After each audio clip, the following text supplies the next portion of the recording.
Welcome back to my channel. My name is Rachel, and that stands for the R in the RK Stumbling Bear, and I'm a reader and a writer.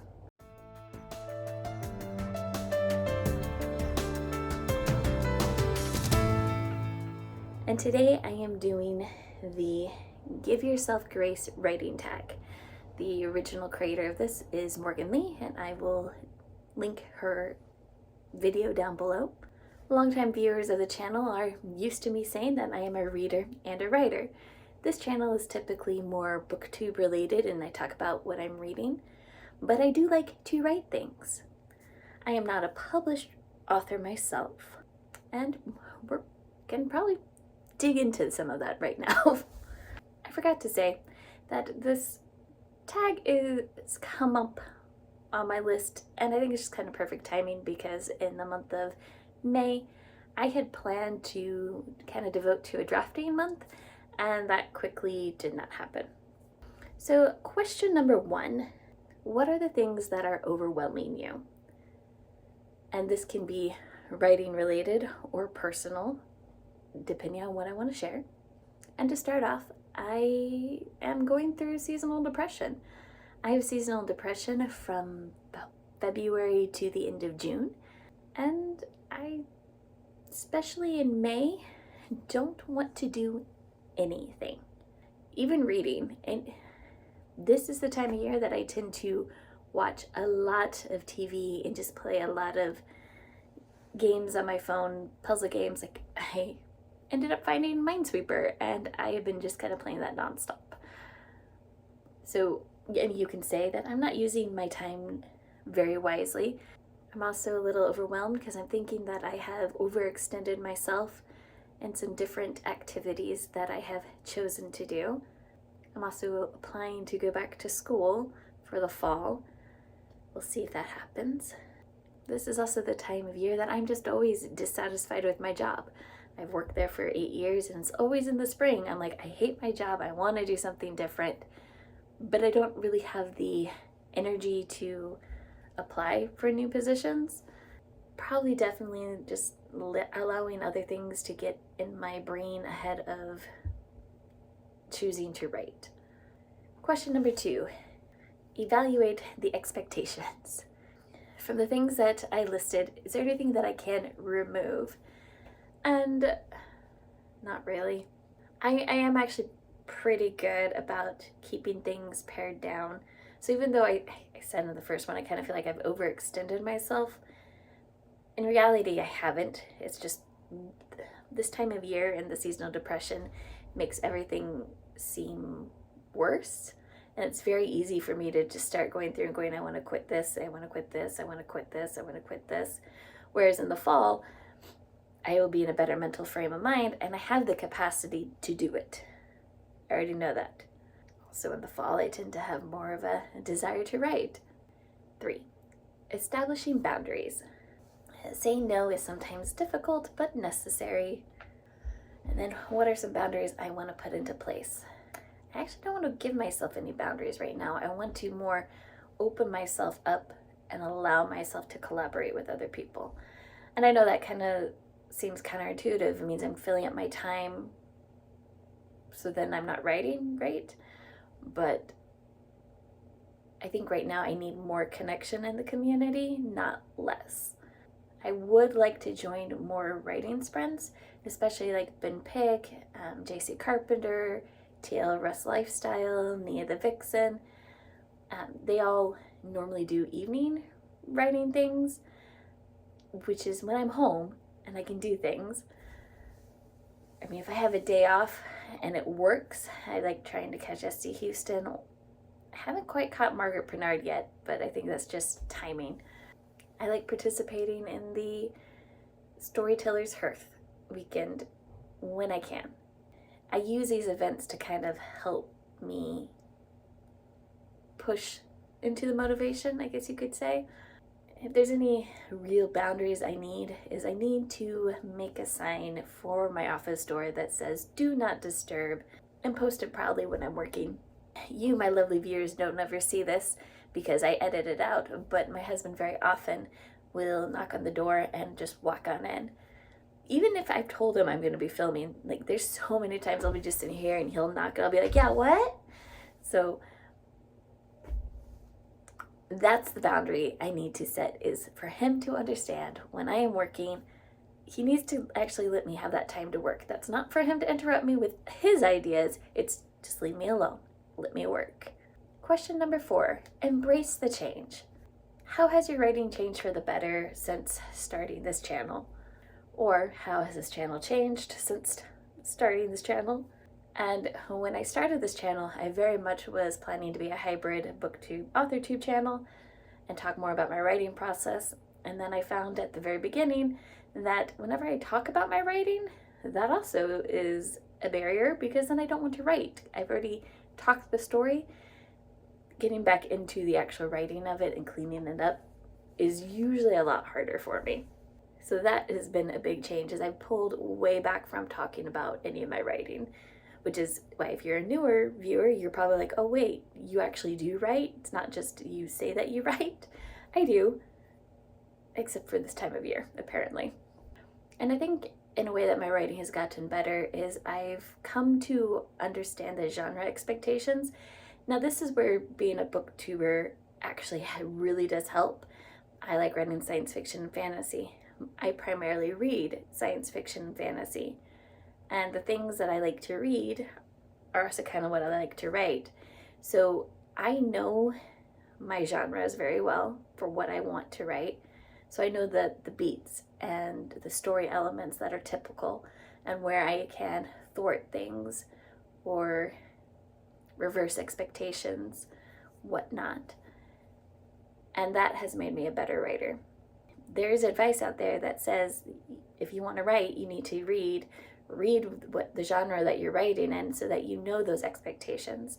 You know how you can play with things. Since starting this channel, I have really gotten more into more modern sci-fi and fantasy. So I'm even more like up to date with trends that are happening. Number 5, mistakes are an opportunity.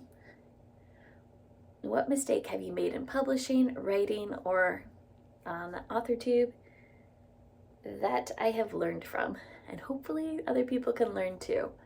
And while I have not published anything, my husband has, and I helped with that process. And something that I have learned is it doesn't matter how many times you read something or how many proof copies you get, you will always find another mistake.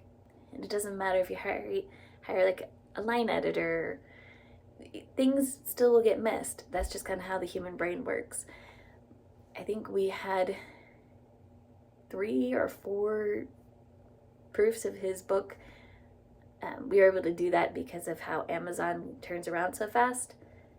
Before I realized that I had typed the wrong word for there.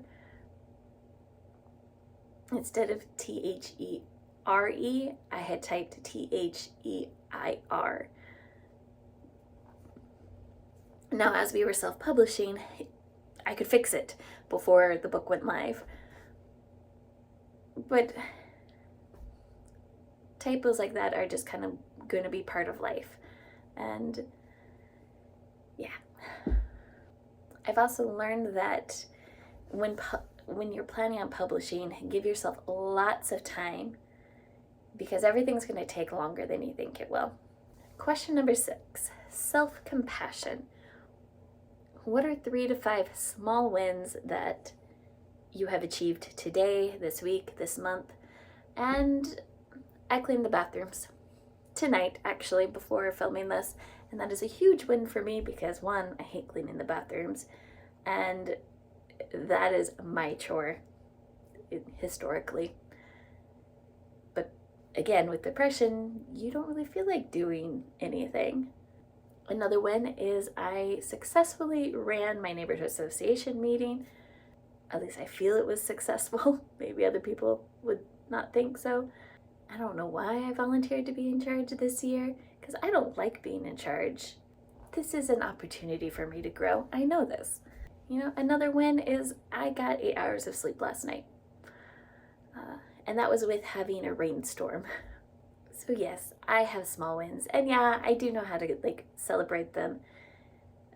With my husband, generally during this time of year, we will each give ourselves, we have one thing that we need to accomplish that day. There's just one task. If we get that done, we have succeeded. And if we get other things done, extra gravy. Cool. But we only have to get one thing done. So I do know how to help myself out. Question number 7. What is your favorite author or genre? Things I like to reread. I have a whole bookcase of books that I like to reread, and they are all over genres. Space opera is my favorite genre to pick up. Whether it's a reread or something new, it's typically going to hit for me. It's just fun. Question number 8. Being instead of doing. What is your favorite thing to do when you're not writing and you're not making content? So I do like to read. That isn't so much for me content. It's just like, hey, I'm doing this already. I might as well get to talk about what I'm reading. But that is very much kind of how I relax at night. Is I like to turn everything digital off about an hour before I want to go to sleep and turn the lights off, and then I read physically. This time of year I really like watching a lot of TV, binge watch shows with my husband. We're currently watching The Amazing Race seasons backwards. So we started like in the 30s and now we're going into the 20s. So it's kind of fun when sometimes you see, they'll be like, oh, this person won an earlier season. And we're like, well, we're going to get to watch how they won as it comes up later. I also find that I am kind of a seasonal crafter. So something that I have been working on for years is a cross-stitch project. And let's see. Yep. And I'm in the outlining phase. Not all of my cross-stitch projects have outlining. And this is a lot bigger than a lot of them I've done. Usually I do ones that are like picture size, so they're smaller, like faster to do. But this one just happens to be larger. So for some reason, this time of year, I like to cross stitch. I really enjoy going on walks, especially with my husband. That is kind of our time to talk and catch up. So lately he's been walking me to work because I live close, and then I'll walk home for lunch, and depending on the weather, depends if I walk back or not. But getting to have that time to think and reflect, because when he's not with me, that's also a time where I do go over my story ideas. So I'm not writing, but I have been thinking about my stories and even having some little aha moments of like, oh, that's how I want to get something done or accomplish accomplish the message or have the character solve something. But if I'm walking, then I have to remember to write it down when I get home. Question 9. Read us a piece of your unedited work, because done is better than perfect. So I'm going to be looking down at my computer. And sorry, not really looking at you. Captain Rodriguez took Maeve to Yum Yum Ice Cream Parlor. This is a staple classic on Mel, she said with a grin when they arrived. The walkover had been quiet, with them dodging in and out of station crowds. It was a changeover hour in station time, and people and family were bustling about. The ice cream parlor had a line waiting for the counter. This gave Maeve a chance to look at the flavors. Some were ones she knew, like strawberry and vanilla, but others were strange like stardust and helium. The ice cream counter was glass, and she assumed she would be able to see the offerings soon enough. Despite the long line, it moved pretty quickly. When she got to the front, she was surprised to see a tail waving behind the clerk. Most non-humanoid races did not eat ice cream, or rather it was a novelty for them if they did, but this Elanturian was definitely not in the right spot. "What would you like, miss?" they asked, with their forehands already reaching in 4 different directions. Maeve glanced back up at the listings. Peaches and cream, 2 scoops, and a bowl, please," she said confusedly. The hands went into motion, and a bowl of peach and vanilla ice cream with peaches diced and mixed in the cream was handed to her. "She's on my tab," Captain Rodriguez said. "Oh, you're back, Captain. Another round?" they asked. "Small size, please," Captain Rodriguez said with a smile. She received her ice cream and waved them to a small table that had just recently been deserted. They were also seated far enough from the counter that Maeve felt safe in asking, "An Elanturian?" Yes. And yes, in their society, sugar is illegal. It is a drug to them. But there are always outliers, and Conrem just likes to see how people enjoy their sweets, she said.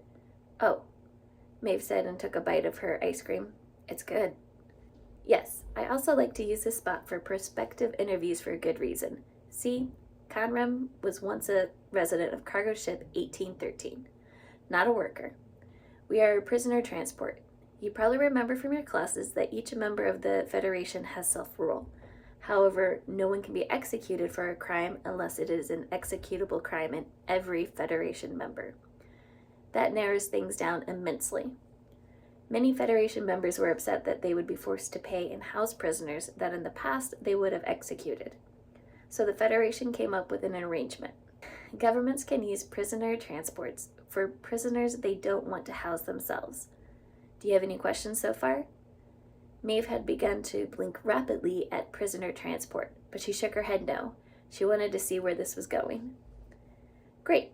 So we pick up prisoners, and they can either live out their sentence on ship and return to their planet when it is over, or more often, we pick them up and help them find a new place to live, where they can finish their sentence but be a citizen of a place that doesn't consider what they did a crime. Most of our prisoners are for minor offenses like Conrem, whose crime was processing sugar into foods for people to consume. A more serious crime on Elanturo, to be sure. We help them set up shop here," she said. The Elanturian was headed their way. "Captain, I did not expect to see you so soon," they greeted them. "Lots of new people this time round. How's business going?" Captain Rodriguez asked. "It is wonderful. I know she's probably given you the song and dance about how they helped me set up the shop here, and they did. But don't feel sorry for me being exiled from Elanturo.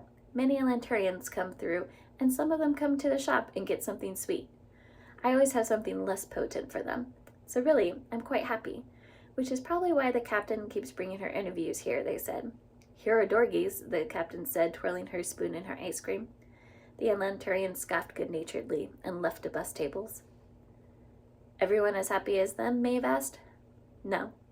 Unfortunately, some people don't want to change their lives around and hate that they were exiled from their homes. And while many of our prisoners are harmless, we do get serious criminals too. So staff like you and me do not interact with the prisoners. There's a second captain on board, and they deal directly with the prisoners and the services they need. Your position will work with some of their staff, but you will not work directly with the prisoners," Captain Rodriguez said. "What will be my position exactly?" Maeve asked. Every ship handled the job differently. "The supply side is pretty straightforward. You get us the things we need as efficiently as possible, also as cheaply as possible. While we have a basic set route, that doesn't mean we will always be at each stop when we think we will. If we get a prisoner pickup request, we change our route to comply, if we're the closest ship. There are obviously other ships out there. For logistics, you will work with the first lieutenant and our second officer for finding places to drop off prisoners who take that option. You will do a lot of research and assist the first lieutenant with government communications. In turn, you will assist the second officer and navigator to help reroute our trips to comply with the local government policies when dropping off prisoners," Captain Rodriguez said. Maeve looked beyond Captain Rodriguez's head. Her friends had just walked into the ice cream parlor, and Vivian waved merrily. Her mind was in a whirl. She had plenty of experience with procurement. Her whole role for the cruise ship had been getting clients whatever they wanted before they could think of it. Procurement was second nature to her. She had done some logistics work with other jobs, but the government liaison portion was what had her hesitating. She had not dealt with any government issues since schoolwork. "I can see the hesitation on your face. This is why we are having this meeting rather than having you dive in immediately," Captain Rodriguez said. "If I said no to this job, does it go on my permanent record?" Maeve asked. It will only be marked as a preference, not as a bad check, Captain Rodriguez said. This was different from the normal routine where if a job was pulled and then refused, it went on your permanent record. It was considered a way to keep workers from trying to find the best deal instead of filling an open position. And since you can mark preferences already on your account, a worker should be able to weed out all the jobs they were not willing to do. I haven't done any government work before. I haven't a clue where to start. I'm not sure I will be the best fit, Maeve said. We've been without a logistics and procurement officer for a few trips now. He left when his husband retired as my first officer. The first lieutenant and Ian, the old second officer, have been running that part of the show. See, cargo ships don't always have full complements of staff, so many times staff will take on duties of other positions because they need to get done. So I have staff that can train you on what to do. You won't be thrown to the wolves, as they say. Logistics was the key feature to this job here.